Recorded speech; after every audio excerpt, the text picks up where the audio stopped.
안녕하세요. IMS 연구센터 이승현입니다. 영상으로 뵙게 돼서 반갑습니다.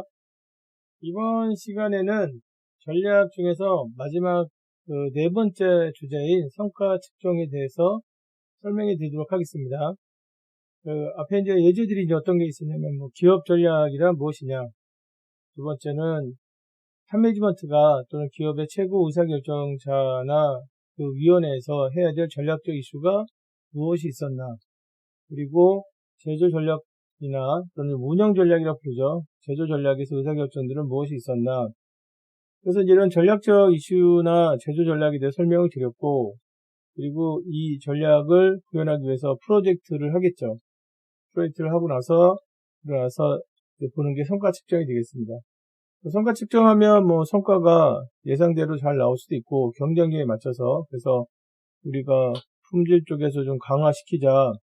앞으로 향후 5년간 회사의 품질 체계를 좀 더 강하게 하자. 특히 품질과 관련된 내용들을 설계 품질까지 확대해서 하자. 그리고 나서 이제 성과 측정을 했는데 정말 5년 동안 열심히 노력한 결과 우리 회사의 제품의 품질 수준이 눈에 띄게 좋아지고 그게 시장에서 인정을 받았다. 그러면 이제 성과 측정을 통해서 그게 이제 보여지는 거죠. 실패 비용이 줄었다든가 아니면은 또 지금 평가 활동들이나 개선 활동들이 지금 이제 훨씬 예전보다 나아졌다든가 비교하면 되죠. 근데 이제 만약에 어떤 노력을 했는데 그 노력을 통해서 성과가 생각보다 잘 안 나왔다. 그럼 그 다음에는 이제 이유를 찾아서 다시 이제 보완을 해야겠죠. 그런 것들이 이제 변화 관리입니다. 성과 측정하고 변화 관리는 같이 이제 맞물려 들어가는 그런 관리 활동이라고 생각하시면 되겠고요. 그래서 이번 영상은 마지막 주제인데, 전략과 관련된 마지막 주제인데, 성과 측정 및 변화 관리, 이 두 가지에 대해서 설명해 드리도록 하겠습니다. 아무쪼록 저희 센터에서 만들어 드리는 이런 영상들이 여러분들 공부에 또는 시험을 준비하시는 분들에게 조금이나마 이제 도움이 되길 바라고, 목차를 보실까요? 목차는 이제 앞에 설명해 드린 대로 두 가지로 되어 있습니다. 그래서 첫 번째가 성과 측정. 성과 측정인데, 성과 측정은 만약에 제조 전략 짰으면 제조 전략을 통해서 얻어지는 성과가 5가지가 있잖아요. 그래서 5가지를 가지고 이제 보겠죠. 그 기업에서 이제 보통 이제 성과 측정할 때 사용하는 접근 방식들, 이런 것들을 이제 보시겠습니다. 그런데 사실 회사에 계신 분들은 너무나 잘 아시는 내용들이죠. KPI 정하고, 그 다음에 그걸 가지고 이제 지금 이제 보스하고 내 바로 위에 직접 이제 직속 상사하고 그 다음에 이거 좀 더 넣어라. 직속 상사가 네가 좀 더 해줘야 내가 또 성과가 잘 나오지 않겠니. 그래가지고 보통은 이제 MBO라고 해서 본인이 자기 업무에 대해서 정확히 파악한 다음에 나는 올해 이러이러한 부분의 성과를 이제 지금 이제 받겠다라고 이제 선택을 해요. 선택을 하는데 그 선택에서 끝나는 게 아니라 그거를 이제 지금 이제 바로 직속 상사하고 이제 서로 이제 합의를 해요. 그래서 직속 상사한테 우리는 이런 쪽에 주력을 하겠고, 그렇게 하는 게 이제 내가 이 조직에 또는 부서의 부서원으로서 역할을 하는 거다. 이제 부서장이 직속이라면 부서장이 이제 이거 하나 더 해라. 해서 더 넣죠. 예전에는 이제 지금 MBO가 목적 관리 그런 이제 중심의 성과 지표를 했을 때 예전에는 어떻게 됐었냐면 지표를 넣는데 부하 직원이 너무 과하게 지표를 넣으면 그러면 이제 위에 지금 이제 직속 상관이 얘기를 해요.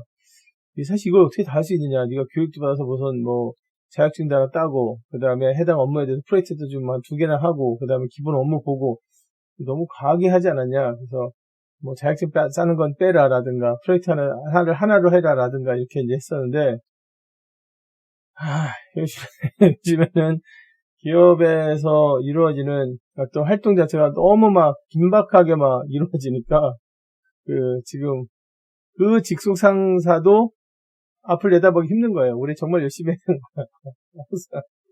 그러다 보니까 이제 직원이 담당 부서원이 팀원이 성과 지표 가져오면 야 이거 가지고 안 돼 하나 더 해 이렇게 해서 이제 집어넣고 하죠.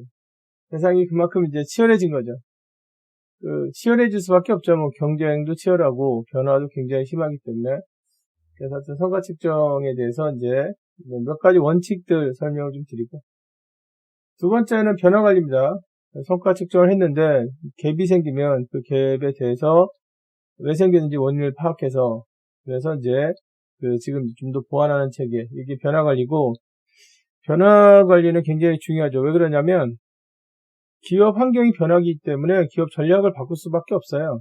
그래서 예전에는 회사에 와서 어떻게 일을 해야 되느냐 그러면 회사에 와서 우리가 가능한 이익을 많이 내는 쪽으로만 업무를 봐야 된다 이렇게 돼 있는데, 지금은 회사의 업무를 이제 볼 때 어떤 것도 생각해야 되냐면 사회적 책임 이런 것도 좀 생각해야 되고, 그리고 담당자들이 가져야 될 어떤 윤리적 기준 자체가 굉장히 많이 올라갔습니다. 그래서 예전에 그냥 쉽게 이겼던 부분들, 업무를 보면서 그냥 예전에 그냥 당연하게 했던 것들이 지금 하면 안 되는 것들이 지금 돼 있는 거고, 그리고 우선은 같이 일하는 변화들이 뭐냐면, 전에는 주로 이제 비슷한 연령대에 있는 사람들이 일했다면 지금은 같이 일하는 구성원들 보면 외국인들도 굉장히 많고요. 나이 차이도 다 다양하고, 그리고 이제 문화들이 다른 거예요. 외국인이 들어오면서. 그리고 나이 차이가 다르니까 어떤 정서들도 좀 다 다르게 있고, 그래서 기업 환경이 많이 변하면서 기업을 구성하는 어떤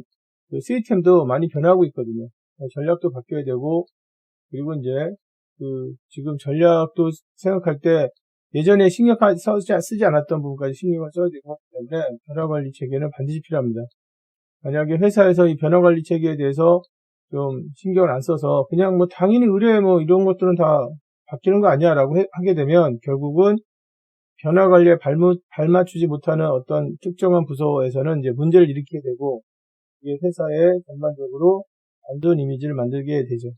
그래서 기업의 경영진들은 새로운 기업 환경에 대해서 조직원들에 대해서 열심히 교육하고, 그 다음에 새로운 어떤 제도나 아니면 새로운 어떤 요구사항들이 생기면 그러면 그거에 대해서 신속하게 기준을 만들어서 그 다음에 바로 전파시키고 합니다. 제일 좋은 거는 뭐냐면 담당자들이 그냥 아예 똑똑해서 업무를 보면서 스스로 바꿔나가는 게 제일 좋죠. 그런 게 이제 좋은데, 그렇게 조직을 만들게 되면, 그렇게 만들기 위해서 이제 탑 매니지먼트가 노력을 해야 되고, 그렇게 조직이 되면은 앞서가죠. 앞서가는 겁니다. 변화 관리 체계 두 가지에 대해서 설명해 드리도록 하겠습니다. 우선 이제 성과 측정의 경우에는 먼저 보실 게, 성과 측정을 할 때 몇 가지 원칙들인데 중요하죠. 성과 측정 원칙. 첫 번째 보시면 성과 지표는 가능한 한 기업 전략이나 제조 전략에 맞춰서 이루어져야 된다.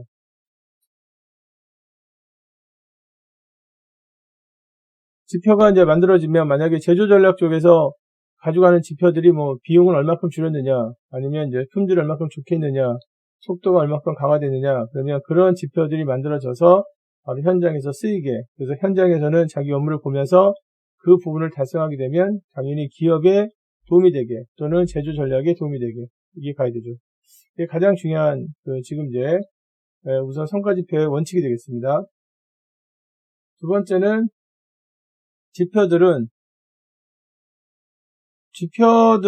통합적인 성과 지표를 사용해야 된다. 서로 이제 통합적인 지표를 사용해야 된다. 이런 건데, 이제 그냥 예를 들면 이제 지금 간단하게 말씀을 드리면 어떤 거냐면, 여기 공장이 있어요, 공장. 그리고 이제 여기 이제 작업장이 있습니다. 그 다음에 이제 작업장이 있어요. 그래서 이제 여기에 웍센터 100번 작업장이 있고, 그 다음에 웍센터 지금 200번 작업장이 있고, 그리고 이제 이 공장 단위의 성과 지표가 어떤 거냐면, 공장 단위 성과 지표가 뭐냐면 재고를 줄이는 거예요.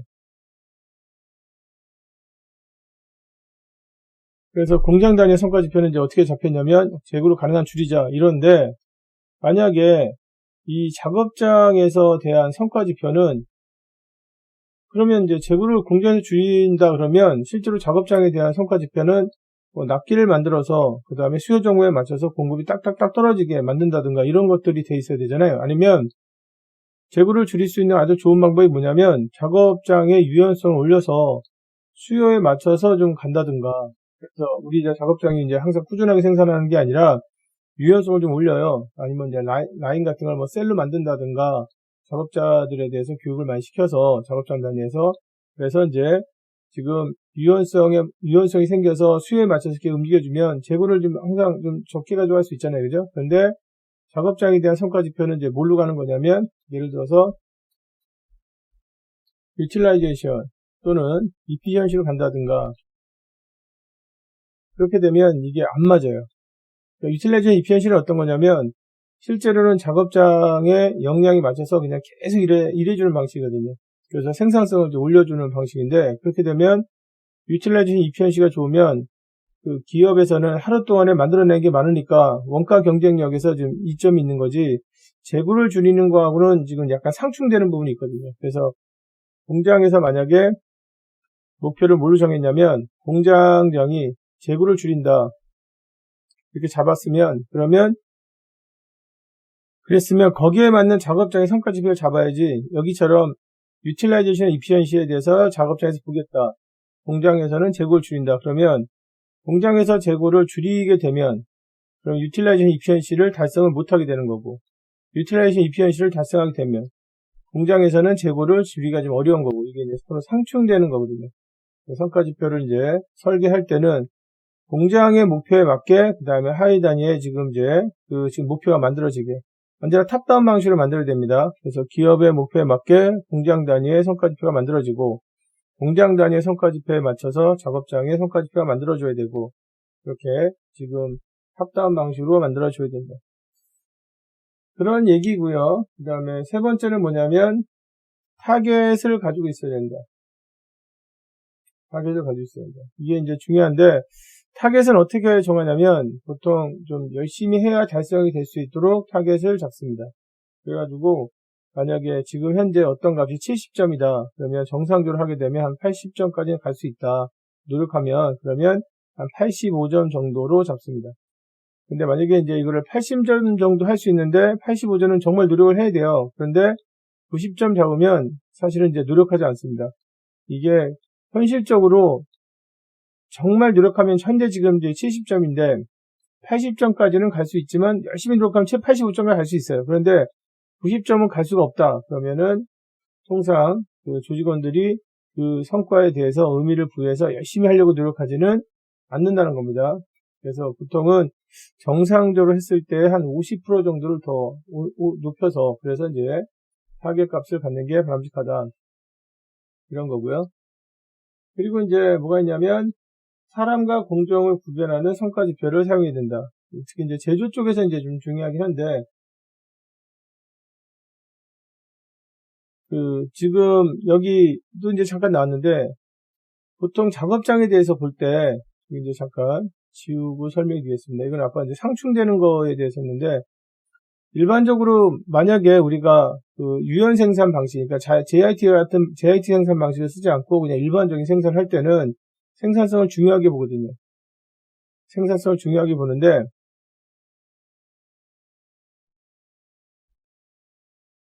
생산성을 지금 바로 하나를 딱 계산하지 않습니다. 왜 그러냐면 작업장의 생산성이 좋다 나쁘다 이걸 평가할 때 어떤 문제가 있냐면 기계가 좋아서 아니면 공정 자체가 좋아서 생산성이 좋을 수도 있고 아니면 기계나 공정은 약간 문제가 있는데 작업자가 열심히 해서 생산성이 좋을 수도 있잖아요. 그래서 보통 생산성을 측정한다 그러면 유틸라이제이션하고 그 다음에 이피션시를 나눠서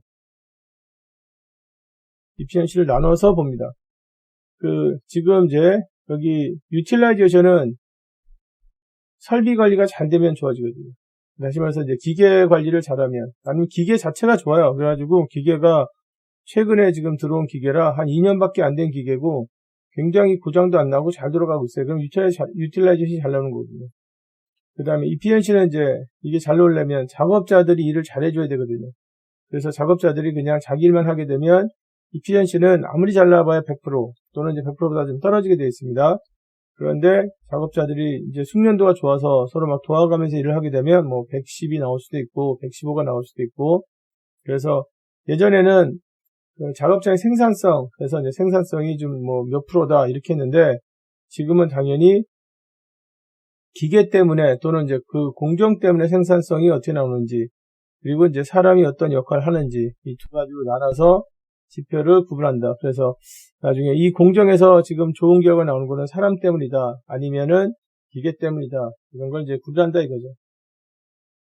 자, 또 이제 그 다음에 우선은 평가 대상자인 담당자가 성과 지표를 선택한 성과 지표를 사용하는 것이 좋다 이건데, 이거를 이제 우리가 그 지금 성과 지표 체계 중에서 뭐라고 하는 거냐면 지금 이제 MBO라고 합니다.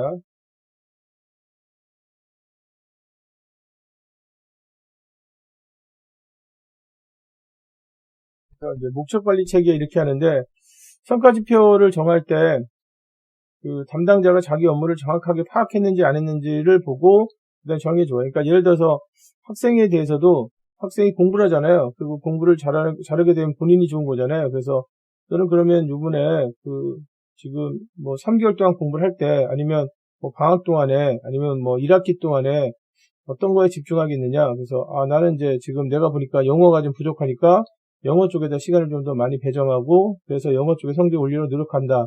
이렇게 자기 본인의 업무를 정확하게 이해시킨 다음에, 그 다음에 자기가 그 지금 거기에 맞는 성과 지표를 지금 찾게 하고, 그리고 이제 그 성과 지표를 위해서 노력하게 했을 때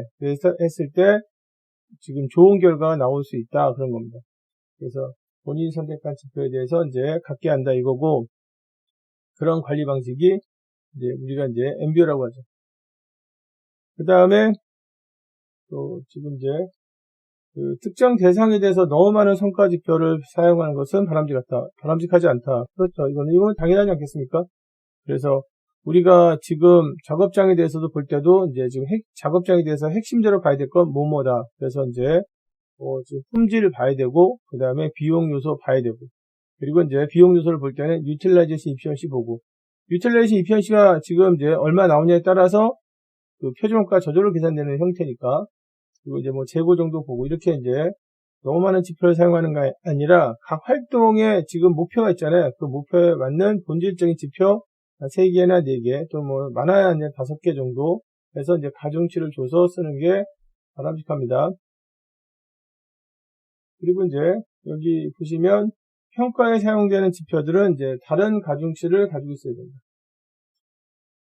그래서 좀 더 이제 신경 써야 될 부분이 뭐다? 가중치가 이제 다르죠. 그래서 그 지금 작업장에 대해서도 그렇고, 그 다음에 담당자들에 대해서도 그렇고, 만약에 공급자를 평가하더라도 공급자에 대해서 우선은 이제 뭐 품질 보고, 그 다음에 비용 보고, 거기에 대해서 뭐 납기 같은 거 보겠다, 기타 등등 본다 그러면 4가지를 문제 본다 그러면 4가지 중에서 품질을 뭐 40% 가장 높게 보겠다.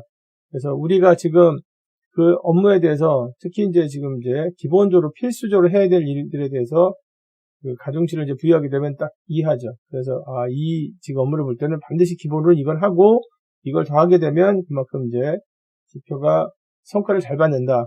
그리고 이 업무는 이제 그게 맞다. 이렇게 이해하는 거죠.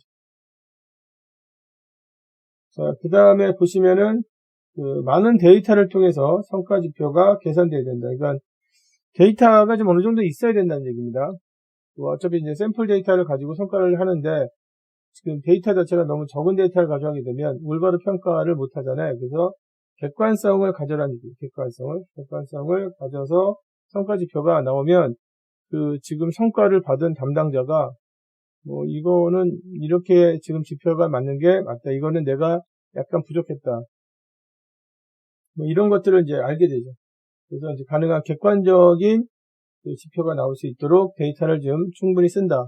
보통 뭐 한 지표를 계산할 때 데이터가 그 지금 이제 예를 들어서 데이터를 정할 때 뭐 30개 이상 정도는 30개 정도 나오는 게 좋거든요. 그래서 이제 그보다 너무 적게 나오면은 약간 이제 지금 그 오차가 약간씩 있을 수 있으니까, 아니면 뭐 지금 이제 만약에 지표를 가지고 할 때 그 원래 이제 최소한의 지표 샘플 수는 2개거든요. 근데 한 5개 가지고 했다라면 이게 너무 좀 적은 편이거든요. 그래서 뭐 10개에서 20개, 아니면 좀 더 이제 많이 가져가면 30개 이상 가져가서 좀 더 이제 성과 지표 자체가 샘플이 아니라 이제 전체 모집자한테 해주는 것도 바람직한 방법 중에 하나입니다. 자, 그래서 이제 이러한 것들이 성과 지표의 원칙이 되겠고, 원칙으로 따지면 제일 중요한 게 이거죠. 모든 성과 지표는 기업 전략에 맞춰서 성과 지표가 만들어져야 됩니다. 경영진에서 지금 바라는 게 품질이다. 그러면 품질 쪽에 좀 더 이제 가중치를 줘서 가는 거고, 경영진에서 두는 게 혁신이다. 그러면 혁신에 맞춰서 연출둬서 거기에 맞는 성과지표가 이제 개발되야 되는 거죠. 또 있나요? 자, 그 다음에 보시면 이제 성과지표 종류 중에 뭐가 있냐면 KPI가 있습니다. KPI는 뭐 다 아시는 거죠? 기업에 계신 분들은 다 아시고요. 그래서 핵심 성과지표라고 해서 KPI 정의 잠깐 보시면 기업에서 특정 활동의 성공 여부, 여기 이제 키워드 두 가지 있는데 기업에 이제 여러 가지 업무들이 있죠, 그죠? 활동에 대해서 성공 여부를 평가하기 위해서 일반적으로 사용하는 것이 핵심 성과지표고요. 공급자에 대해서 이제 보는 거는 뭐냐면 품질, 그 다음에 비용, 납기, 이게 이제 KPI가 되겠습니다.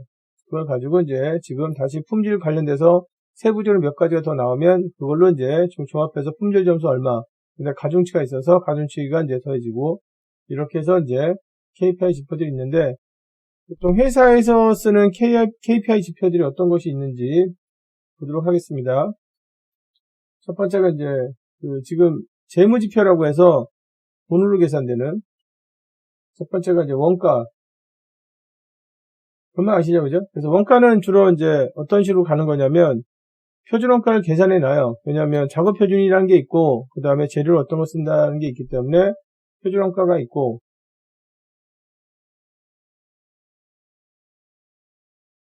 그 다음에 뭐랑 이제 비교하는 거냐면 코스트랑 비교합니다. 이게 이제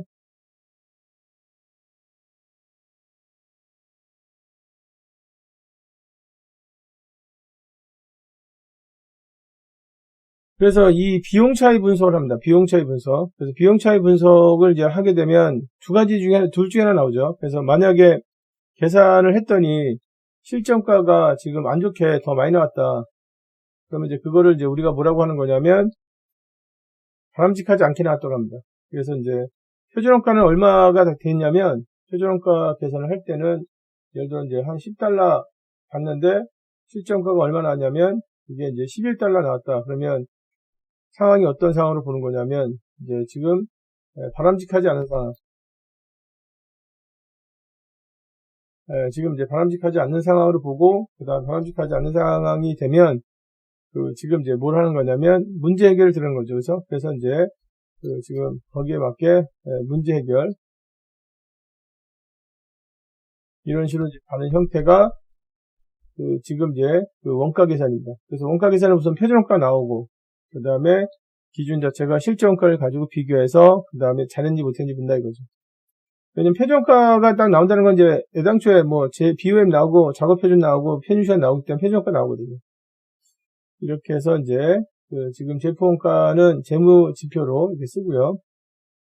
두 번째가 이제 뭐가 있냐면 생산성 앞에서 했습니다. 생산성은 결국은 생산성이 얼마큼 좋아졌느냐. 그래서 생산성이 좋아지면 비용이 줄어드는 거예요. 그만큼 같은 돈을 가지고 이제 물건을 더 많이 만들기 때문에 나중에 표준원가를 계산하더라도 이게 줄어들어요. 그래서 생산성이 어떻게 되느냐. 그럼 이제 유틸라이제이션 이피션시 두 가지 가지고 본다 이거고요.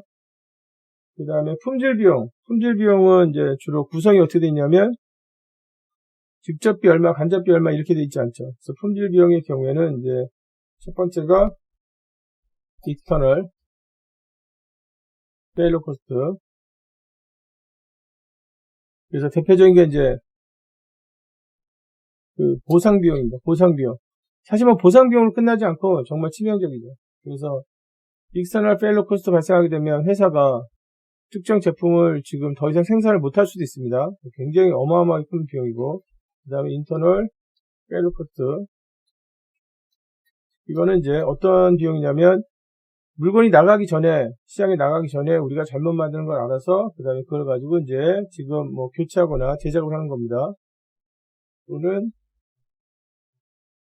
스크랩을 하거나 그 다음에 이제 재검을 하거나 이런 거고요. 1번, 2번은 이제 실패 비용이 해당하는 거죠. 그 다음에 3번이 이제 평가 비용. 평가 비용은 대표적인 게 이제 검사가 있고 테스트가 있고 그 다음에 이제 오디시 있고 이렇게 되어 있습니다. 그래서 이제 검사하고 시험은 이제 뭐 지금 제품에 대해서 하는 거고, 오디트는 공정에 대해서 하는 겁니다. 그 다음에 네 번째가 예방비용. 예방비용은 이제 뭐 지금 보시면 다시 항목이 어떻게 되냐면 교육 및 훈련.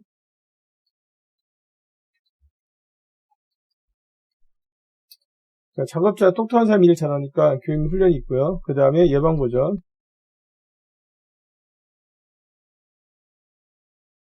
예방보전 있고, 그 다음에 이제 공급자 인증.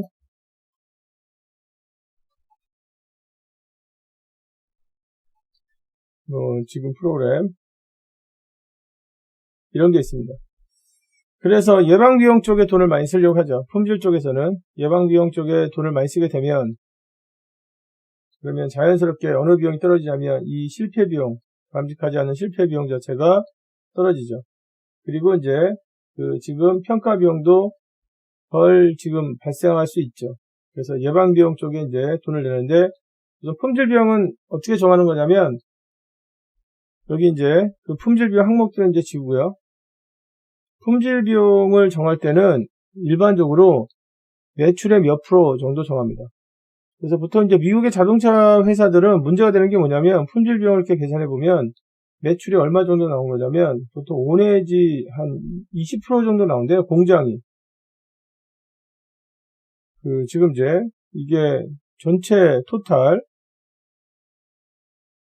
세일에, 근데 이게 이제 자동차 공장인데, 자동차 공장을 다 하지는 않고, 미국의 모든 자동차 공장을 하지 않고, 샘플로 이제 뽑아서 한 대가 GM 자동차거든요. GM 자동차는 공장이 여러 군데 있으니까, 조사해보니까, 품질비용이 매출이 얼마냐? 그래서, 전체 판매량에 대해서 이 정도나 된다 이거죠. 그러니까 뭐, 굉장히 많이 발생하는 거죠. 20% 정도 발생하면 엄청나게 발생하는 거거든요.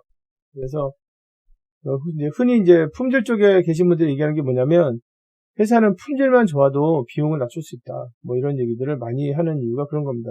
그만큼 이제 많이 차지한단 말이에요. 그래서 매출이 얼마냐. 그래서 이 공장에서 나가는 매출이 1조다 그러면 1000억이 나간다. 1000억이. 이제 10% 정도면 1000억.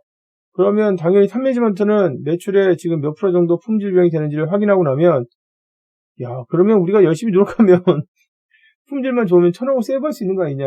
그게. 그래서 검사기에 좀 더 드리고 작업자도 훈련 좀 더 시키고, 그래서 평가 활동하고 예방 활동에 좀 더 집중하자. 실패 비용 줄이자. 이렇게 이제 가는 거죠. 그렇죠. 이 비용 계산하면 진짜 머리가 하얘질 수도 있죠. 마지막에 이제 재고는 재고 회전율. 재고 회전율인데, 재고 회전율을 뭐 다시 한번 지금 이제 써드리면, 인벤토리 턴은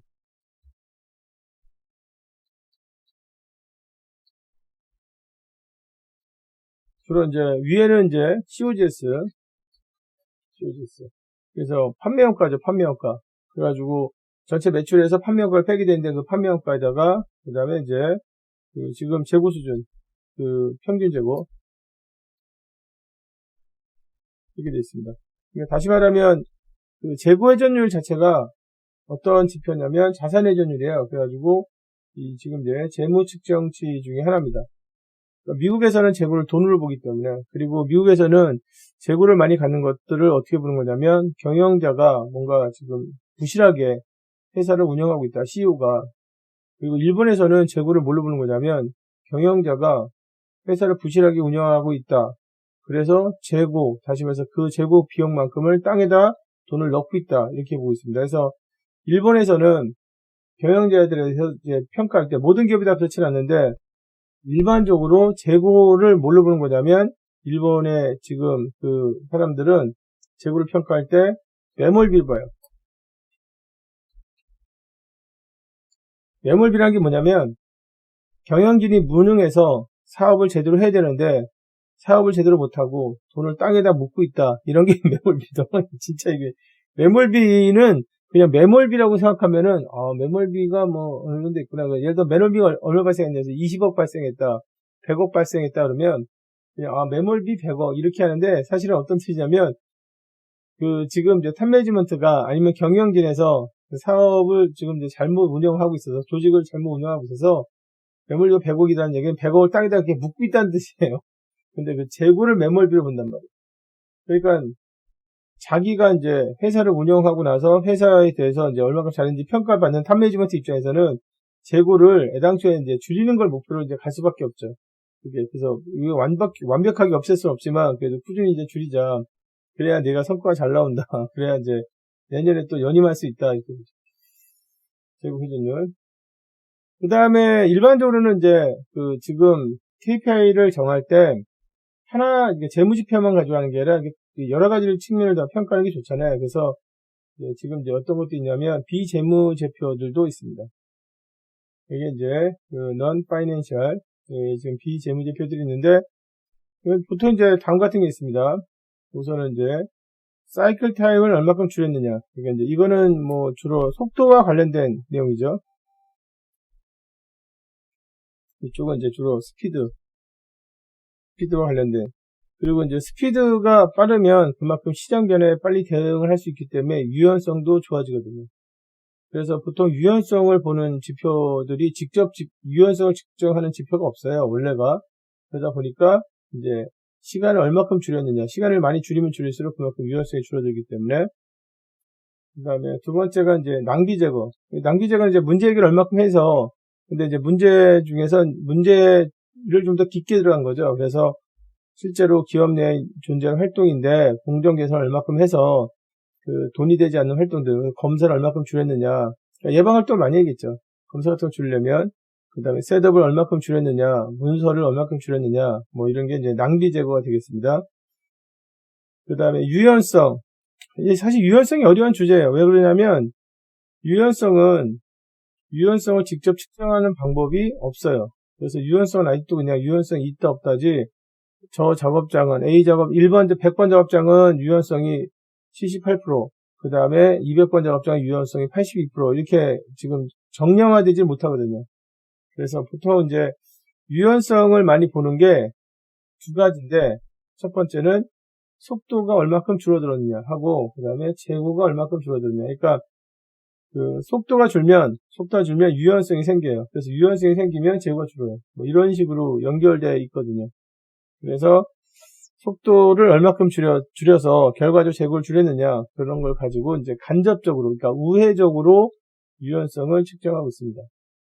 근데 열심히 이제 지표도 만들려고 노력하죠. 그런 이제 유연성을 볼 수 있는 지표를 만들려고 하는데, 이제 지표가 마땅치 않기 때문에 지금은 고민을 하고 있어요. 그런데 유연성이라는 거는 지금 이제 시장 변화가 크기 때문에 굉장히 점점 중요해지는 지표거든요. 그러니까 예전에는 어떤 개념이었냐면, 예전에는 이런 개념이었어요.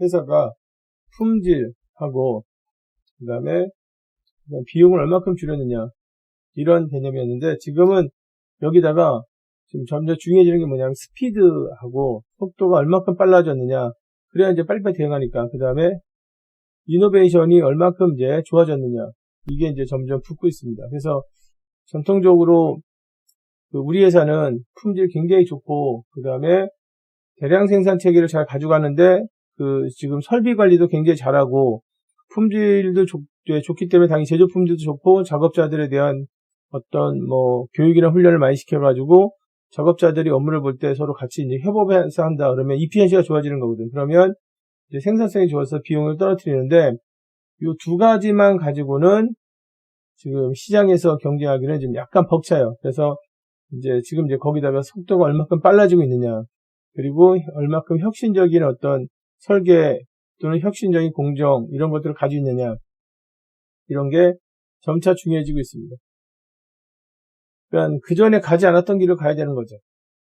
그 기업에 있는 담당자들은 새로운 방식들, 이런 것들을 이제 찾아줘야 돼. 이노베이션이 특히 그렇거든요. 그래서 이렇게 지금 평가하는 지표들이 점점 이렇게 넓어지고 있어요. 이거는 학생분들은 잘 이해하지 못하더라도 기업에 계신 분들은 정말 잘 이해하실 거라고 이제 봅니다.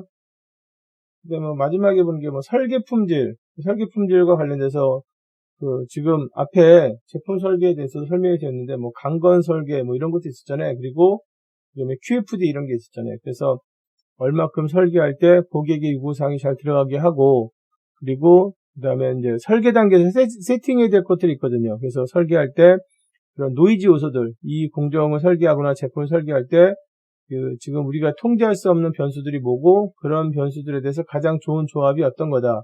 그래서 이제 강건 설계 같은 거 하려고 이제 노력합니다. 그런 것들이 얼마큼 잘 되었는가. 이런 걸로 이제 재무적인 지표들은 이제 나와 있다. 이거는 그냥 큰 카테고리고요. 아니면 이제 뭐 카테고리라고 하기도 그렇고, 이제 좀 목표고요. 아니, 다시 세부적으로 구체적인 또 지표들이 여러 가지가 이렇게 있죠. 뭐 그런 걸 여기서 설명드리기는 어려우니까, 되게 이제 크게 그냥 KPI는 지금 실제 특정 업무 활동이 얼마큼 잘하고 있는지를 보는 지표이고, 그리고 이제 볼 때 평가할 때는 지금 재무 지표만 가지고 이제 보는 게 아니라 비재무적인 지표까지 봐서 보려고 한다. 그 설명을 좀 드리고자 슬라이드를 만든 겁니다. 그 다음에 성과지표 중에 유명한 것 중에 하나가 이제 뭐냐면 균형 성과지표. 그래서 BSC가 있습니다. 밸런스 스코어카드가 있는데, 우선은 이제 뭐 정의 잠깐 나왔습니다. 같은 얘기인데요. 앞에서 했던 거랑 같은 건데, 재무적인 거, 그러니까 비용을 얼마큼 세이브했느냐, 아니면 매출을 얼마큼 했느냐, 이거 말고도 주로 이제 고객에 대해서 우리가 얼마큼 잘하고 있느냐, 그 다음에 내부 프로세스가 얼마큼 강해졌느냐, 그리고 변화 관리에 대응할 수 있도록 학습 역량, 전문성이 얼마큼 좋아졌느냐, 이렇게 평가하는 것이 BSC가 되겠습니다. 그러니까 사실 이제 균형 성과 지표 이렇게 할 수도 있고요. 아니면 뭐 다면 평가라고 할 수도 있습니다. 원래 성과 지표는 다면 평가를 해야 돼요. 우리가 보통 이제 학생에 대해서 평가할 때도 그렇고, 운동 선수들에 대해서 평가할 때도 그렇고, 여러분들 그 프로야구 같은 경우에 보면 운동 선수들이 잘하는 선수들은 정말 많은 돈을 받잖아요. 그런데 그 운동 선수에 대해서 뭐 타자면 타자에 대해서 평가할 때 보면은 지금 이제 여러 가지 부분을 가지고 평가잖아요. 그래서 그냥 간단하게 타율이 어떻게 되느냐, 그다음에 득점을 얼마큼 내느냐, 홈런을 얼마큼 쳤느냐, 이런 것들을 다 이제 크게 한 테두리로 해서 지금 팀의 승리에 얼마큼 기여했느냐, 그리고 그 안에 이제 지금 이제 뭐 주자가 루상에 있을 때 얼마큼 치고, 그다음에 또 지금 이제 승리 타점을 얼마하고, 이렇게 이제 정말 좀 디테일하게 보면서도 종합적으로 보려고 하잖아요. 그게 당연히 뭐 그냥 특정한 스포츠 분야만 생기는 게 아니라 기업에서 다 그렇게 종합적인 부분을 봅니다. 그래가지고 그런 종합적인 부분에 대해서 성과지표가 설계되고, 그다음에 가중치가 만들어져서 값이 이제 딱 나오게 해주는 게 BSC가 되겠습니다. BSC는 이제 여기 그림으로 보시면 이제 우선은 가장 중요한 게, 이런 BSC 지표를 만들 때는 4가지 지표를 나눠서 만들거든요. 그래서 이제 돈을 얼마큼 잘 벌었느냐, 비용을 얼마큼 세이브했느냐, 그 내부 지금 업무 프로세스를 얼마큼 강화시켰느냐, 그 다음에 고객에 대해서는 지금 우리가 얼마큼 지금 잘하고 있느냐, 학습 역량을 얼마큼 하느냐, 이건데, 이거의 기초는 이제 그 회사의 비전하고 전략에 맞춰서 이러한 지표들이 나온다. 그러니까 아까 앞에서 성과지표의 특징에 대해서 설명해 드린 것처럼, 우선은 지금 모든 지표는 기업에서 정한 비전이나 그 다음에 전략적 목표에 맞춰서 성과지표가 설계되어야 되는 거거든요. 그래서 크게 보면 뭐 재무적인 부분들, 그 다음에 내부 프로세스, 고객에 대한 집중, 학습과 성장, 이런 것들은 다 전략에 맞춰서 이제 지금 탑 매니지먼트가 전략을 어떻게 가져왔는지를 보고, 그 다음에 거기에 맞춰가지고 이런 지표를 만든다라고 이해하시면 되겠습니다. 그래서 다면 평가를 해서 그래서 종합 점수가 나오는 형태가 되고요. 다음 페이지 보시면 이제 이거는 이제 인터넷 사이트에 있는 건데 그 예제입니다. 예제. 종합 성과 지표에 대한 예제. 그래서 보시면은 이제 여기 재무 지표가 있고요. 그리고 이제 그다음에 내부 프로세스, 그리고 이제 고객에 대해서, 그리고 이제 학습 및 성장을 얼마큼 했느냐, 뭐 이런 부분이고요. 그리고 이제 지표를 만들 때 우선 목표, 그리고 이제 구체적인 지표들이 있죠. 재무지표는 뭐 대표적으로 뭐 유동성 비율이라든가, 그 다음에 ROI나 투자 회수율, ROE라든가 자산 회전율 이런 거 가지고 보고요. 그 다음에 이제 타겟 값들도 있고요. 그 다음에 타겟에 대해서 이제 지금 여기 타겟을 가지고 제가 나중에 가중치는 빠졌는데 가중치 같은 것도 붙여있겠죠. 그 다음에 내부 프로세스 같은 건 뭐 생산성 이런 얘기 나오죠. 여기 이제 보시면은 내부 프로세스의 경우는 뭐 생산성 뭐 이런 단어도 나오고, 그 다음에 지금 이제 신용이 얼마큼 오랐느냐 이런 것도 있고요. 고객에 대해서는 이제 고객 만족을 얼마큼 시키느냐, 아니면 고객을 얼마큼 시장 점유율을 이제 올리고 있느냐, 뭐 이런 게 될 수도 있고, 이거는 이제 특정 업종에 대한 거예요, 그게. 그 다음에 이제 내부 역량은 이제 직원들의 생산성이 얼마큼 좋아졌느냐. 그리고 이제 그걸 가지고 생산성을 이렇게 비용으로 했네요, 여기는. 그래서 이렇게 해서 이건 제조는 아닌 것 같습니다. 이 지금 예제는. 옆에 이제 지금 참고 사이트 있잖아요. 참고 사이트 확인하시고, 제조는 아니지만 이런 식으로 지금 이제 각각의 4개의 카테고리에 대해서 목표를 정하고, 이 카테고리에 대해서는 어떤 성과를 보는 걸 목표한다 정하고, 구체적인 성과 지표를 가지고 있고 타겟값을 정해서 간다. 이렇게 이제 이해하시면 되겠습니다.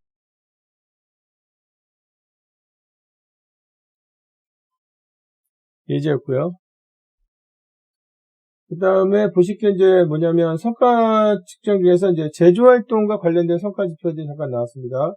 제조는 지금 5가지의 영향을 주거든요. 품질, 그 다음에 속도, 그리고 이제 지금 납기 준수, 유연성, 그 다음에 비용 이렇게 되어 있습니다. 그 약간 이제 떨어져 있지만 품질은 공통이고요. 네, 공통이고, 그 다음에 이제 이쪽에 스피드하고, 그리고 이제 비용이 대량 생산 쪽에서 특히 가지고 가야 될 성과 지표들이고, 그 다음에 이 세무를 표시하는 게 품질은 공통이고, 그다음 세무를 표시하는 게 다품종 생산 쪽, 다시 말하면 차별화 전략을, 사업 전략을 쓰는 그런 이제 그 회사의 경우에는 이제 신경 써야 될 지표들이죠. 그리고 이제 구체적으로 여기 이제 활동도 잠깐 이렇게 쭉 나왔습니다. 어떤 걸 가지고 보는지. 그리고 이제 여기서 좀 하나 보실 게 뭐냐면 스피드와 관련된 지표하고 그 다음에 유연성과 관련된 지표가 좀 붙어 있어요. 비슷하죠? 그래서 스피드가 좋으면 앞에도 말씀드린 것처럼 스피드가 좋으면 유연성이 좋아지고요. 그렇게 되면 이제 재고를 상대적으로 적게 갖고 재무적으로 좋아지고 이렇게 되어 있습니다. 성과 지표에 대한 설명이었습니다. 그 다음에 이제 두 번째 주제 보시면 두 번째 주제는 변화 관리입니다. 변화 관리. 변화 관리는 뭐 할 수밖에 없죠. 하도 이제 빨리 변하니까 그게. 그리고 이제 그 기업의 수준이 올라가면 올라갈수록 그 지금 이제 그 변화의 속도가 좀 더 많아져요. 이것도 해야 되고 저것도 해야 되고 하기 때문에 예전에 이게 이 정도만 해도 되는 거였는데 지금은 이제 훨씬 더 잘해야 되기 때문에 여러 가지 이제 변화 요소들이 생기죠. 그래서 이제 첫 번째가 이제 조직에서 나타나는 변화들은 뭐가 있느냐? 미션의 변화. 회사 자체의 미션이 바뀔 수도 있죠. 그래서 원래는 우리 회사는 그 지금 이제 그 회사 자체가 뭐 B2C 쪽에 중심이었던 회사였다. 그런데 지금은 뭐 B2B 회사로 바뀐다라든가 경영진이 새로 구성되면서 회사 자체를 완전히 바꿔갈 수도 있거든요. 그래서 그전에는 우리가 소비재 쪽에 물건을 많이 만들던 회사였는데 그거보다는 전에 사업부를 봤을 때는 지금 이제 중화학 쪽에 중공업이나 화학 쪽에 좀 더 집중하는 게 좋겠다라고 이제 그 지금 그 기업 자체가 임무를 우리 사명, 우리 회사의 지향점을 바꿀 수도 있거든요. 그러니까 기업이 이제 오래되게 되면 그래서 처음에 시작할 때는 어떤 업종을 이제 시작했는데 지금은 완전히 바뀌어서 그래서 이제 지금 B2B 쪽에 어떤 솔루션을 제공하는 회사가 됐다라든가 이런 변화가 있을 수 있죠. 기업 사명의 변화 그리고 이런 변화들이 지금 타이밍을 잘 못 잡으면 회사가 무너질 수도 있습니다. 왜냐하면 예를 들어서 IT 환경 같은 데 보면 예전에는 컴퓨터를 가지고 이제 실제로 서로 연결해서 썼는데 지금은 다 손 안에 있는 스마트폰 가지고 연결해서 쓰기 때문에 완전히 이제 지금 지금 IT 쪽에 있는 기반 자체가 바뀌어 있는 거거든요. 형태가. 근데 그거를 이제 지금 잘 대응하지 못하게 되면 회사가 도태되게 되죠. 그 다음에 두 번째가 이제 뭐냐면 전략의 변화. 전략 자체가 바뀔 수도 있죠. 그래서 전략적 이슈가 예전에 품질이나 가격이었으면 지금은 이제 이노베이션이다. 이노베이션 쪽에 맞춰서 지금 이제 투자가 이루어지기 때문에 전략은 결국 이제 기업에서 어느 쪽을 지금 이제 집중해서 간다 해서 투자하는 거잖아요. 투자해서 그 경쟁력을 확보한다 이건데 전에는 지금 이제 품질과 가격 아니면 비용 그래서 가격 경쟁력 가성비를 얼마큼 가져가느냐 이런 거였는데 지금은 가성비의 패러다임이 아니에요. 혁신의 패러다임이지. 그래서 우리가 만드는 게 자동차나 아니면 뭐 지금 뭐 스마트폰이나 아니면 기타 이제 나머지 제품들도 다 혁신을 집어넣으려고 노력합니다. 혁신만 들어가면 비싸게 팔 수 있으니까. 그게 어느 기업은 그 애플인데 애플 같은 경우에는 이어폰 하나를 30만 원에 팔잖아요. 대단한 혁신입니다, 진짜. 그거를 사람들이 못 사가지고 막 난리를 하는 그런 거니까 정말 대단한 겁니다. 그래서 전략의 변화, 그래서 이제 앞으로 우리 회사도 혁신이다. 혁신 쪽에 투자한다. 그 다음에 이제 DT 기술에 투자한다. 뭐, 그죠? 디지털 트랜스포메이션 쪽에 투자한다. 그리고 어느 회사를 벤치마킹 한다. 뭐, 이렇게 해서. 조직 구성의 변화. 이 조직 구성은 이제 자꾸 바꿔져 해가지고 어떻게 가는 거냐면 수평 조직으로 갑니다. 이건 이제 제가 이렇게 보면은 되게 이제 한 20년 전에 그렇게 했거든요. 팀장하고 팀원 이렇게 나누는 기업들이 많았거든요. 그러다가 한 20년 지나면서 점점 지금 레이어가, 그러니까 의사결정 구조가 점점 복잡해지는 거죠. 층이 막 많이 생겨요. 그게. 그래서 이 지금 팀 안에 어떤 기능들이 있어야 되고, 그럼 그 기능을 유닛으로 나누고, 유닛을 나누니까 이제 유닛에 담당하는 또 이제 누군가를 둬야 되고, 또 그 사람들끼리 이제 유닛을 만들어서 또 그 사람끼리 회의하고, 팀장한테 얘기하고, 그럼 벌써 이제 지금 계층이 생기는 거잖아요.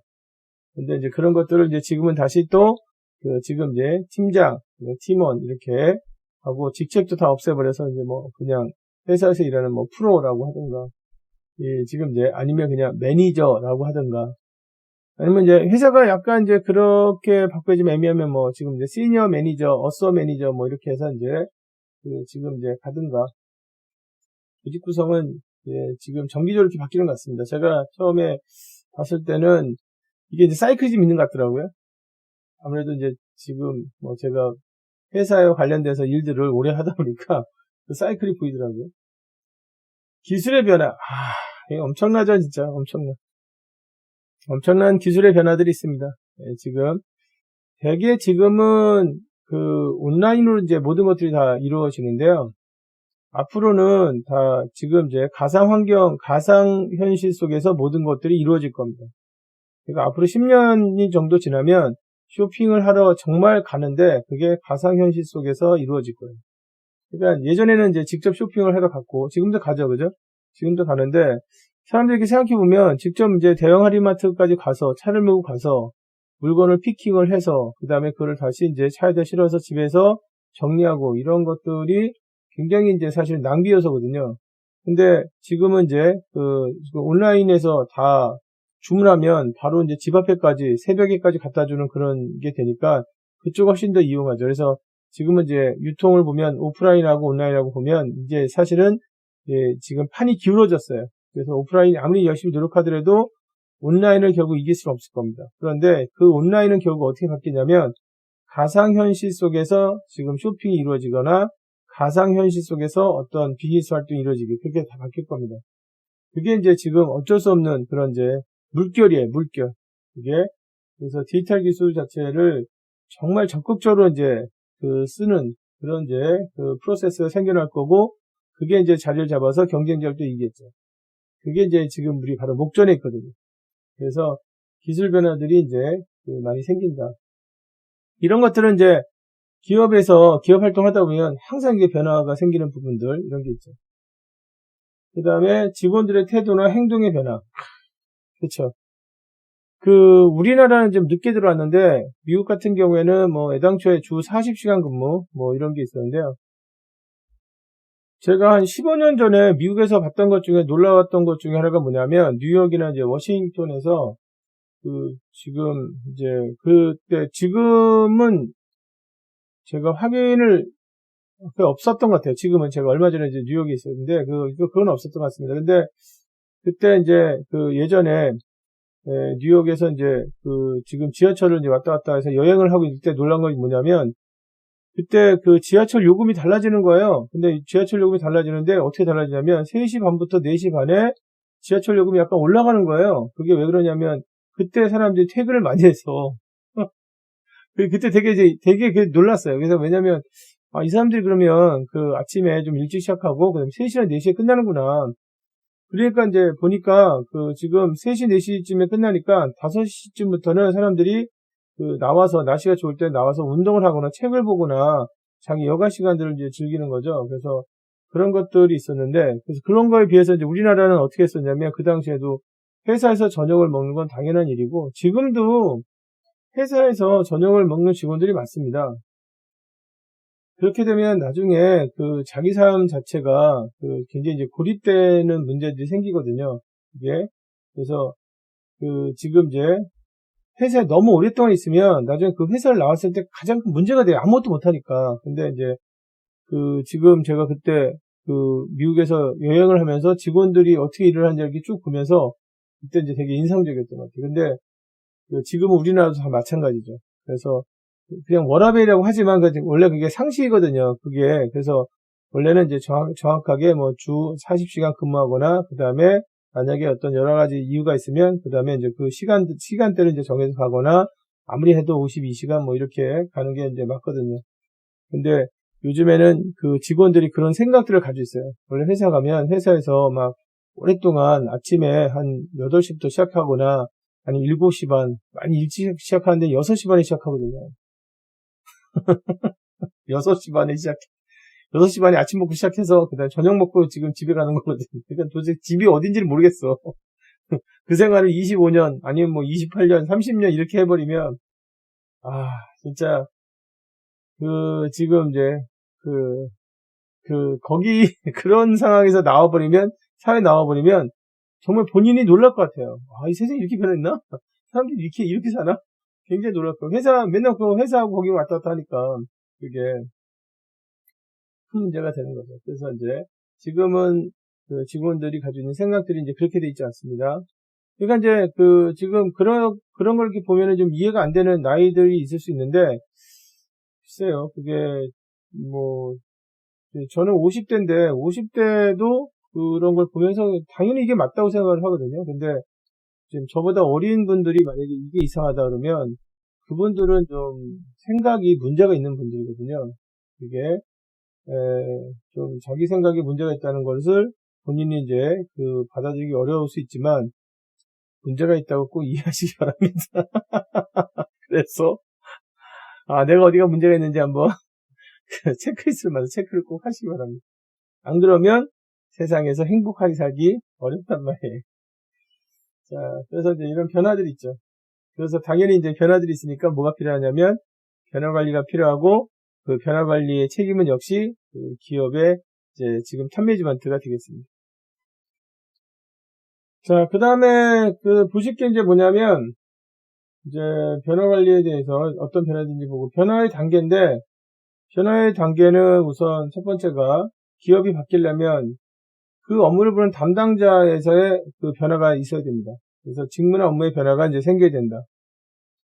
그러니까 경영진이 이제 이렇게 바뀌었으니까 이런 부분들을 다 염두에고 업무에 반영하라 하더라도 담당자들이 업무에 반영하지 않으면 변화는 생기지 않는 거죠. 그죠? 그래서 이제 직무나 업무에서 변화가 이제 있고요. 그 다음에 이제 직무의 업무에서 변화가 있어야 그 다음에 절차나 공정의 변화가 생기는 거고, 그리고 이제 그래야 이제 기업 조직의 변화가 생겨서 그래서 이제 만약에 우리가 혁신이 중요하다 그러면 혁신들에 대해서 좀 더 업무에 이제 그런 혁신을 고려한 어떤 활동들이 있어야 그래야 이제 프로세스들이 좀 더 새롭게 바뀌면서 그래서 회사가 경쟁력을 확보하거나 조직 문화가 바뀌는 거지. 경영진이 아무리 이제 리더십을 열심히 한다 하더라도 현장에서 이제 지금 담당자들이 바뀌지 않으면 그러면 기업이 변하기가 어렵다. 그래서 사실은 이제 변화를 할 때 역시 이제 어떤 게 필요하냐면 어떤 개념이 필요하냐면 담당자들의 참여.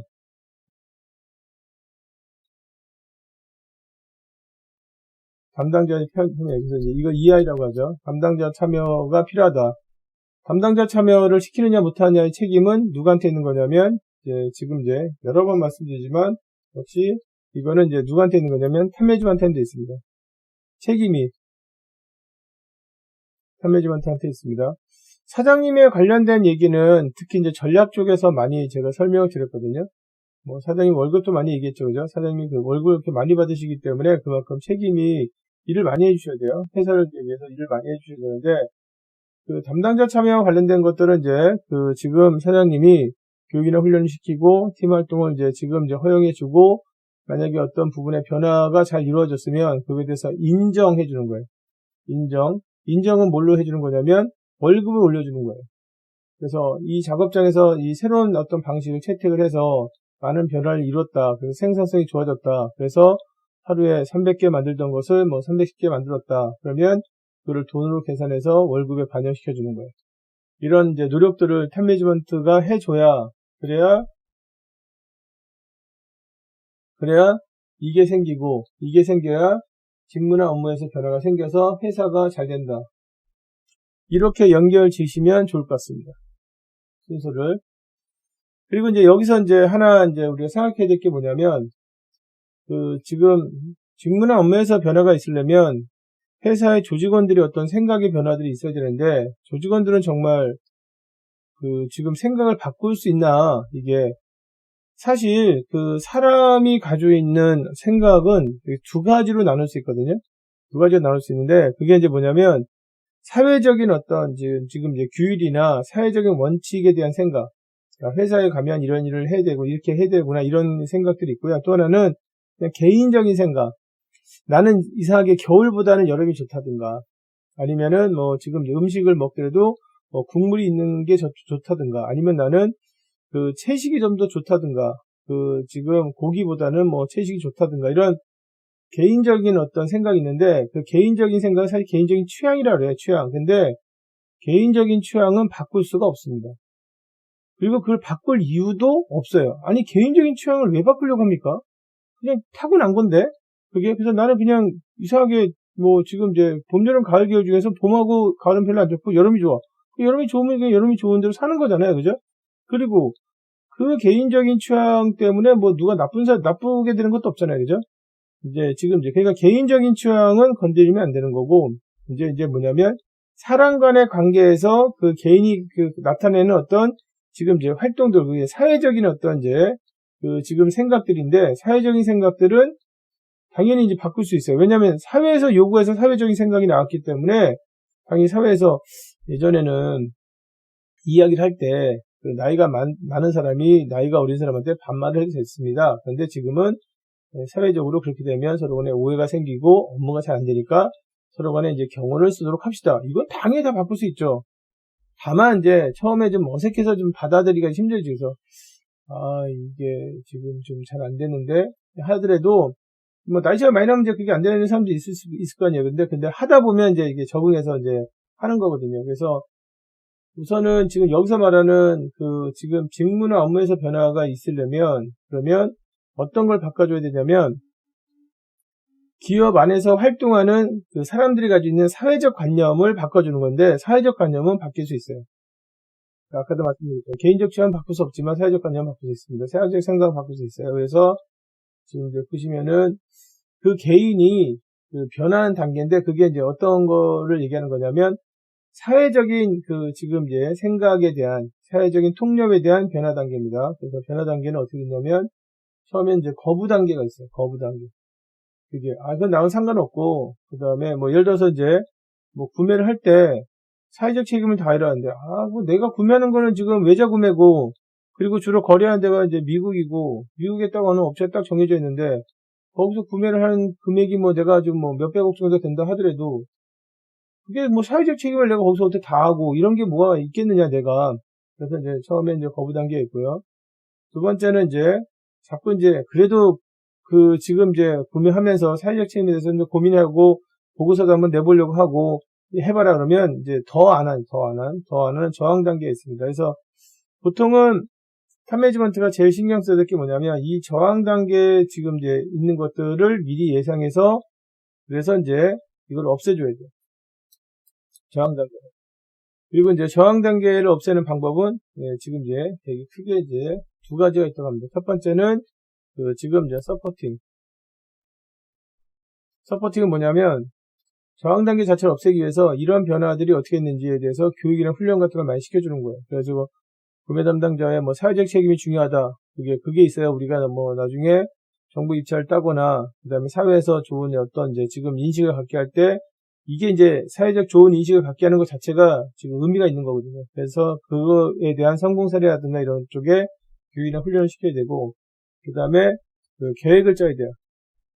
변화 단계를 지금 이제 이런 프로그램을 어떻게 가져갈지 1단계, 2단계, 3단계 이런 것들을 가져가야 됩니다. 그래서 가능한 저항 단계에서 저항 단계를 줄이기 위해서 굉장히 노력을 많이 해줘야 됩니다.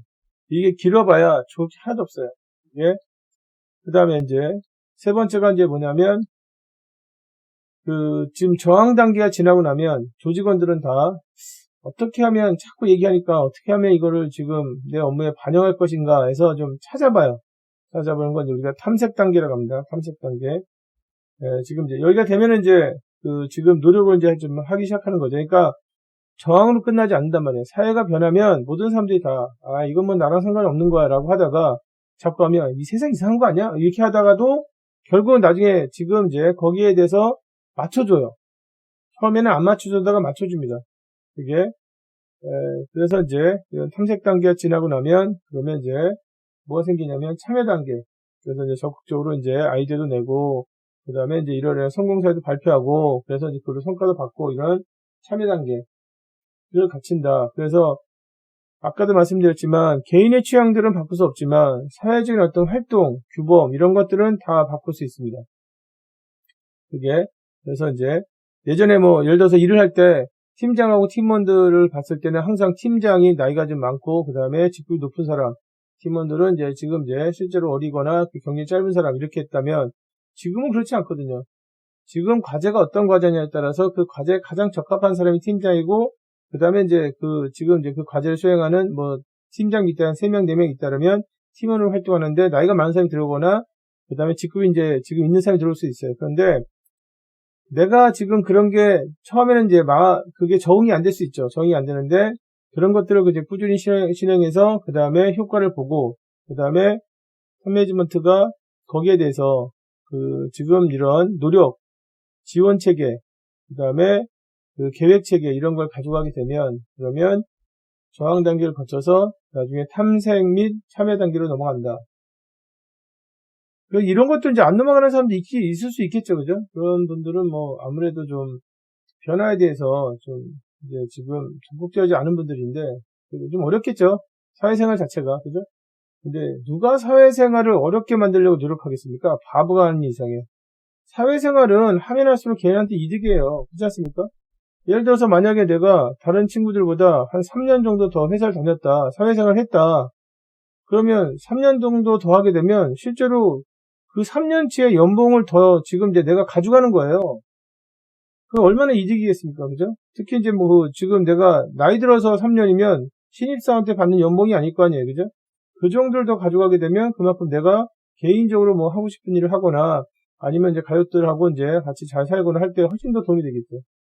이게 그러니까 사회생활을 오래 하면 오래 할수록 그게 나한테 이익인데 사회에서 이런 걸 좀 바꿔달라. 그걸 안 바꾸는 사람이 어디 있겠습니까? 그리고 이제 사회에 있는 대부분의 사람들이 그런 변화를 다 지금 이제 하면서 사회활동하는 거지. 정하는 사람이 있다 그러면 사실은 이제 그런 사람이 있을까? 이런 생각이 개인적으로 하는데 있다면 사회생활을 못하겠죠. 자, 이렇게 해서 이제 개인의 변화 단계들이 있다 이런 거고 역시 이제 개인들은 언제든지 변할 수 있기 때문에 그거에 대해서 최고 의사결정자 사장님이 다음과 같은 노력을 해야 된다 이건데 역시 지금 이제 최종적으로 맨 마지막에는 이제 최고 의사결정자 사장님이 나오네요, 그죠? 이게 아유 진짜. 그래서 이제 보면은 우선 이해 당사자들을 파악하고 변화 관리할 때 그들의 의도를 이해한다. 이해 당사자들. 그래서 이해 당사자들을 지금 다 참여시켜서 변화를 읽어내려면 그러면 그 사람들이 바라는 게 뭔지를 이제 알아야 된다 하는 거죠. 그래서 우선은 뭐 이해 당사자는 변화와 관련된 사람들인데 영어로는 어떻게 쓰는 거냐면 이렇게 쓰죠.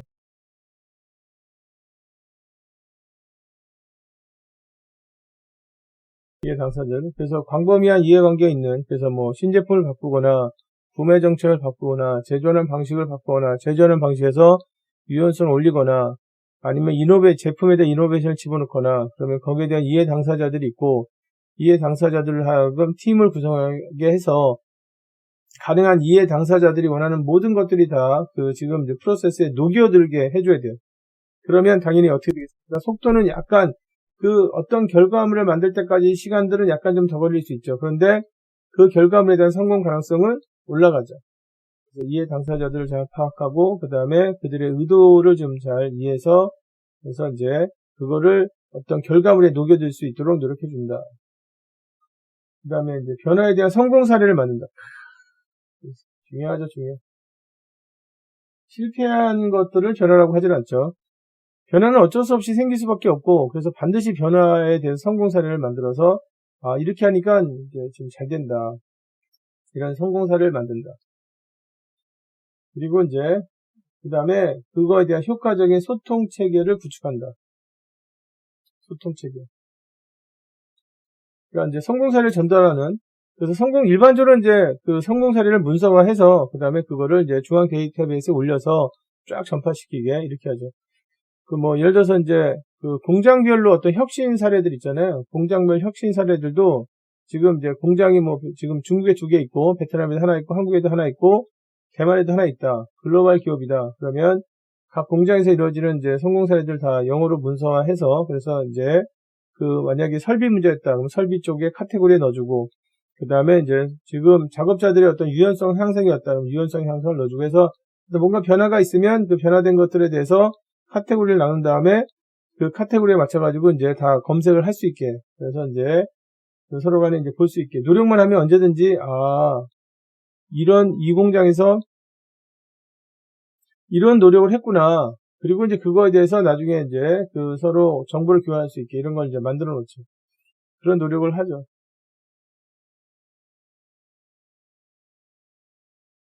그 다음에 역시 이제 교육 및 훈련 체계를 만든다. 이와 관련된 교육 및 훈련 체계. 많이 배운 사람들이 고민을 많이 하고요. 그 다음에 많이 배운 사람들이 결국은 변화에 대해서 항상 이제 지금 이제 적극적으로 받아들입니다. 많이 배운 사람들의 특징이 그거죠. 그래서 보통은 이제 많이 안 배운 사람들은 이게 제일 좋은 방식이야 이렇게 얘기하는데, 사실 기술이 새롭게 계속 나오는데 제일 좋은 방식이 어디 있겠어요. 새로운 방식에서 더 좋은 게 나올 수도 있지. 그게. 그러니까 내가 알고 있는 가장 좋은 방식은 그게 만약에 10년 전에 나왔다 그러면 10년 전 환경에서 제일 좋은 방식이었겠지. 지금 10년 전하고 다르잖아요. 그죠? 다르니까 제일 좋은 방식이 뭔가 다른 게 있을 수도 있죠. 그게. 그래서 이제 그런 것들을 이제 알려면 그러면 이제 교육 훈련 체계가 이제 있어야 되고 잘 만드는데, 개인적으로 제가 기업에서 교육을 하면서 기업 강의를 이제 하면서 느꼈던 게 뭐냐면, 보통 기업 강의가 어떻게 많이 집중되어 있냐면 업무를 보는 3년차에서 한 5년차, 8년차 정도까지 있는 사람들한테 교육 훈련 체계가 지금 잘 되어 있습니다. 그래서 그 사람들이 이제 좀 업무에 대한 전문성을 확보할 수 있도록 교육 체계가 되어 있는데, 아쉽게도 10년 넘어서 이제 제가 만났던 그때 직급을 따지면 차장이나 부장들, 임원들, 이 사람들은 저한테 어떤 얘기를 하냐면, 실제로 회사 안에서 자기가 받을 만한 교육이 많지 않다는 거예요. 다 옛날에 받았던 교육이기 때문에. 그래서 이제 그런 것들이 좀 어려움이 있다. 그래서 교육을 받으려도 지금 이제 일도 많은데 교육을 받으려고 하는데 세상 변하는 것 같으니까 자기도 이제 뭔가 생각을 좀 바꿔야 될 것 같은데, 그러기 위해서는 이제 외부 자극이 들어가 있어야 되잖아요. 그래서 다른 회사에서 어떻게 한다라든가, 아니면은 지금 이러이러한 기법이 새로 나왔다라든가 이런 걸 배워야 되는데, 그런 교육 체계가 회사 안에 마련이 지금 안 돼 있다. 그런 얘기를 하더라고요. 제가 그래서 그 얘기를 이제 들으면서 생각을 좀 많이 했습니다. 그래서 교육 과정에서, 회사의 교육 과정에서 실제로는 지금 이제 처음에 주니어들, 그 다음에 이제 우리가 이제 소위 말해서 이제 업무를 막 보는 매니저들, 시니어들 이렇게 교육 과정을 만드는데, 그 시니어들에 대한 이제 연차가 한 10년 차 정도까지거든요. 넘어서에 대한 교육들이 좀 부족하지 않나 이런 생각이 좀 들더라고요. 그분들도 교육을 많이 받고 싶어 하더라고요.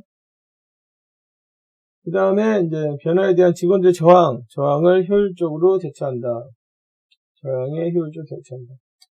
이게 이제 효율적으로 대처하는 게 이런 거예요. 성공 사례를 만들고, 교육이나 훈련 체계를 잘 가져가고. 아까 말씀드렸잖아요. 서포팅하고 플래닝 이런 겁니다. 그 다음에 개인 상담 같은 것들을 실시한다. 이거는 이제 지금 효율적으로 대처하는 방법 중에 하나겠죠. 그래서 이제 여기 이제 개인 상담 같은 거는 이제 효율적으로 대처하는 방법 중에 하나가 이제 이런 거겠죠. 효율적으로 대처하는 방법 중에 하나가 지금 이제 그래서 이제 이런 내용들이 이제 주로 이제 회사님이 해야 될 일들이 되겠습니다. 그 다음에 이제 구축한 결과를 관리 감독한다. 그러니까 새로운 프로세스가 만들어지면 그거에 대한 성과 측정을 꾸준하게 한다. 이런 얘기입니다. 사장님의 역할이 잠깐 나왔어요. 결국 맨 마지막에 이제 사장님이야, 사장님. 회사가 잘 되냐 못 되냐 사장님한테 달리는 거지. 그러니까 세상에 공짜가 없는 거예요. 사장님들은 월급 많이 받으시니까 회사에 대한 그 지금 내용들을 다 어깨에 짊어지고 계시는 거죠. 그러니까 굉장히 마음이, 일단 보면은 그 사장님들 중에서 정말 정상적인 사장님들은 사장님이 되면 굉장히 그 지금 이제 신중해지시고 그 다음에 마음이 무겁다고 그러시더라고. 그게. 그래서 이제 이런 일을 해야 되니까. 그 다음에 이제 변화 관리의 가장 좋은 조직으로 얘기하는 게 이제 학습 조직입니다. 이 학습 조직은 이제 몇 번 나왔어요. 변화를 이끄는 조직을 이제 학습 조직이라고 합니다. 그래서 학습 조직은 특징이 이제 뭐냐면 그 변화를 위한 지식을 창출하고, 그러니까 변화를 위한, 그러니까 자기네가 변화를 만들어 하는 거예요. 그래서 새로운 지식들을 만들어내고, 뭐 이게 말이 어렵지만 현장에서 새로운 작업 방법을 만들어내고, 그래서 지금은 기술이 좋아져서 이러이런 기계도 있더라. 그래서 예전에 이런 기계가 없었을 때는 지금 이제 1단계, 2단계, 3단계, 4단계, 5단계로 갔는데 새로 이런 기계가 있더라. 그 기계가 뭐 3D 프린터 같은 게 있더라. 근데 예전에는 3D 프린터가 우리 쪽 업종에서는 적용하기가 좀 어려운 그런 이제 장비였는데, 그것도 계속 발전할 거 아닙니까? 그러면 그게 발전하면서 지금 우리 쪽 업종에서 쓸 수 있어서 3단계, 4단계를 이 기계를 할 필요 없이 이 지금 새로운 기계를 넣게 되면 굉장히 효율적으로 이제 프로세스가 만들어진다. 새로운 프로세스를 만드는 게 지식 창출이에요. 그래서 그렇게도 만들 수 있구나 이런 거거든요. 그거를 그렇게 창출만 하는 게 아니라 전반적으로 회사에 어떤 표준이 되게 만들고, 그리고 이제 그 다음에 이제 조직 내 그걸 저장하고, 그리고 잘못된 지식들을 폐기하는, 그러니까 잘못된 것들은 이제 지금 이제 없애는 그런 능력을 가진 조직을 학습 조직이라고 한다 이런 겁니다.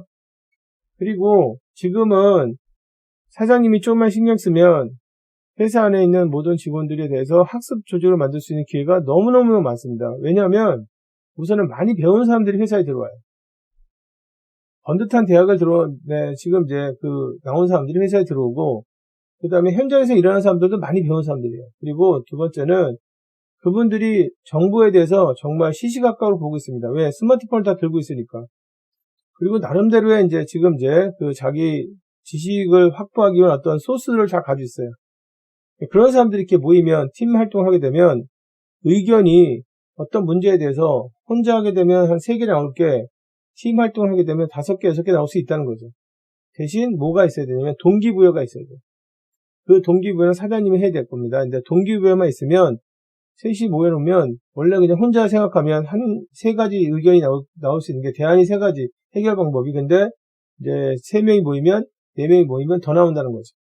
왜 지금 이제 그만큼 사람들이 똑똑하기 때문에 어떤 문제를 볼 때 좀 더 이제 다양한 시각으로 이제 본다는 거예요. 다양한 시각으로. 그만큼 지금은 인적 자원들이 굉장히 역량이 좋은 시대입니다. 좋은 시대입니다. 그래서 회사 안에서 일하는 분들이 실제로 이제 회사 들어가서도 계속 공부를 많이 하는 분들도 계시고, 외국어 공부 같은 건 계속 하시잖아요. 그 직원들이. 그래서 이제 좀 더 회사 안에서 새로운 어떤 기회를 가지려고 하는 분들이 굉장히 많단 말이에요. 그러한 이제 상황이기 때문에 학습 조직으로 만드는 과정이 굉장히 지금 예전보다는 빠르게, 그리고 이제 좀 더 효율적으로 이루어질 수 있다. 이렇게 이해하시면 되겠습니다. 그런데도 이제 사장님이 지금 조직원들을 잘 이용하지 못하는 그 사장님의 무능함이겠죠, 그죠? 보통은 맨날 이제 사장님은 맨날 화만 내고, 그 다음에 억지나 부리고, 그리고 이제 말도 안 되는 거 지침하고 이렇게 되면 이제 조직원들은 자기 아이디어를 절대 내지 않거든. 그러면 이제 학습 조직은 이제 뭔 얘기가 되는 건데, 그런 사장님의 회사는 뭐 오래 가지 못하겠죠. 그 다음에 이제 학습 조직의 특징들을 보겠습니다. 그래서 보면 체계적인 문제 해결을 한다. 그러니까 문제 해결을 한다는 거죠. 문제 해결 방법을 가지고 있다. 문제 해결 방법을 가지고 있다. 체계적인. 대표적인 문제 해결 방법 중에 PDCA라는 게 있습니다. 여러분들 PDCA는 그냥 간단하게 배우시면 사실은 이제 문제를 정의하고, 그 다음에 D가 뭐냐면 대안을 마련하고, 그게 나중에 A3 리포트 같은 걸 나오잖아요. 도요다에서는.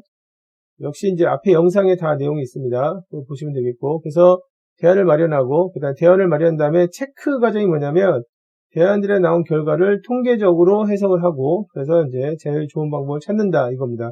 그래서 체계적인 문제 해결 방법을 가지고 있다는 얘기는 그냥 PDCA 원칙을 가지고 있다는 뜻이에요. 그게 역시 이제 이것도 마찬가지로 이제 교육이나 훈련을 통해서 얻어지겠죠. 두 번째 특징은 뭐냐면 새로운 접근 방법을 한다. 그렇죠. 새로운 접근 방법을 한다는 얘기는 무슨 뜻이냐면 최근의 기술들을 이용한다. 그런 뜻입니다. 그 최근의 기술들 어떻게 이용하느냐? 뭐 좀 제일 좋은 게 벤치마킹인데 벤치마킹 같은 거 할 때 뭐 유튜브를 볼 수도 있겠죠. 자동차 쪽에서는 앞에 영상에서 말씀드렸지만 유튜브에 정말 좋은 자료들이 많이 올라옵니다. 그래서 우리 회사는 현재 뭐 스마트 팩토리를 이렇게 만들었다. 그리고 이제 쫙 한 15분 정도짜리 딱 나오는데 그게